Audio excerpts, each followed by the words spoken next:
রাজীব সারা বিশ্বে চিনে, সারা বিশ্বে চিনে রাজীব স্যারকে। আরে এই রাজীব বোতল কুড়িয়ে ভাত খায়, কেন খায়?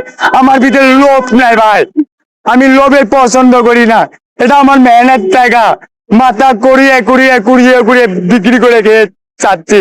আসসালামু আলাইকুম রহমতুল্লাহি বরকাতুহু। Mohammad Rajib Shah. Already social media ইউটিউবের মাধ্যমে আমি যে ভাইরাল রাজীব শাহ, আমি অরিজিনাল বলতে কি জানেন, আমার মা বাপ কেউ নাই, আর মা বাপের অরিজিনাল ভালোবাসা পাইনি। রাস্তাতে জীবন আমার গেছে।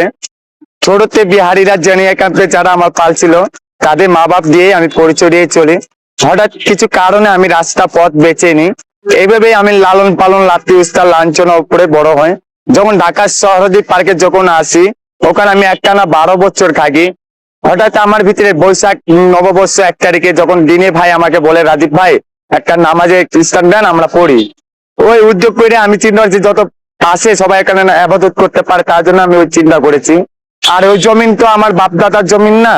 দেখ আলহামদুলিল্লাহ, যে সোশ্যাল মিডিয়া যে দেখছেন আমি নাকি মাদক সেবন করছি, মাদক ভরছি, ভাই ওই দিন রাতের ঘটনা আমি জানি, আর এক আল্লাহ জানে কি ঘটেছে।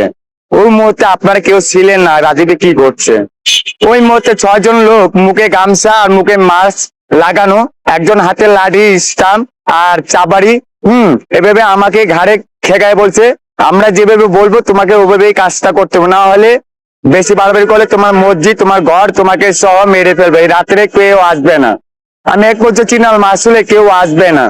ওই চিন্তা করে তাদের ফাঁদে পড়ে আমি এই কাজটা করি। কইরা করে মাদক যেভাবে করছি, ওখানে সোজা ছবি তুলে আমাকে ভিডিও ভাইরাল করে। কি কারণে? আমাকে কোনো সুতা পাচ্ছে না, কোনো উজু হাত পাচ্ছে না, কেমনে এই কাজটা ভেঙে যাবে। এই যে মসজিদ ভাঙলো, কেউ তো চাচ্ছে না এটা ভাঙতে, একটা উজু হাত লাগাইয়া এই কাজটা করেছে। বলেছে রাজীব শাহ নাকি এখানে মাজার মানাবে, রাজীব শাহ এটা করবে ওটা করবে। ভাই আমার মূল উদ্দেশ্য ওটা ছিল না ভাই, আমার নিজে ভাইরাল হওয়া। আমার নিজের কাছে কান্নার লাগতেছে। আমি চাইছিলাম ভালো উদ্যোগে, আমি হয়ে গেলাম সারা বিশ্বে একটা কালার। ওই মিডিয়ার সাংবাদিক যারা ইউটিউব বাইরে, ওরা তো আমার মাথায় বেচে টাকা কামাই নিছে।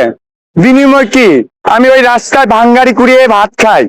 ওই মসজিদে আমাকে যে 20,000 টাকা দিয়েছে, আমি এই মসজিদে 20,000 টাকা আমি দান করে দিয়ে আল্লাহ টাকা আল্লাহর দরবারে দান করছি।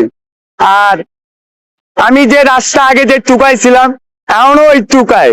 যদি আমার ভিতরে লোভ লালচ থাকতো, আপনাদের সোশ্যাল মিডিয়া উচিলা যেভাবে অফার পেয়েছি, ভালো ভালো চাকরি পেয়েছি, ভালো ভালো বিয়া অফার পেয়েছি, আমি একটা কবুল করি নাই। আমার এই মিডিয়ার ভাইয়ের কাছে আমি অনেক শেয়ার করতে যাচ্ছি। ভাইরে, আমি চেয়েছিলাম এক মুঠে মাটি, পাইলাম না, মাগার কি আমার একটা আত্মবিশ্বাস আছে আমাদের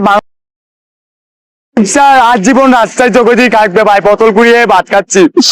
আমি 120 টাকা ভাঙ্গারি বেচছি চাঙ্গাপুর, এই বস্তা দিয়ে।